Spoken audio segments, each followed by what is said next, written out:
All right, guys, we're taking a video right here. You can see right here, we've seen these armored trucks and military trucks and tanks going by. This is Interstate 81.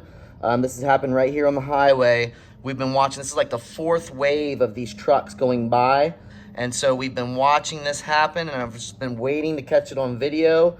This is headed in towards DC. So whether or not you would consider this a normal thing here happening in DC with a military presence, we can definitely see with the DC Metro Police blocking off exits on the Beltway. We've been convoying here for 2 weeks now, and with them blocking off these exits, I can only imagine what the, I guess the powers at hand, or powers that be, if you want to say, of this government tyrants, we know for sure, must be shaking in their boots at this point to see so many patriots, truckers, and people that are simply not leaving with these tyrannical mandates, this oppression of people's rights, and they are now shutting down exits on the highway for no apparent reason. We have done nothing wrong. We've broken no laws.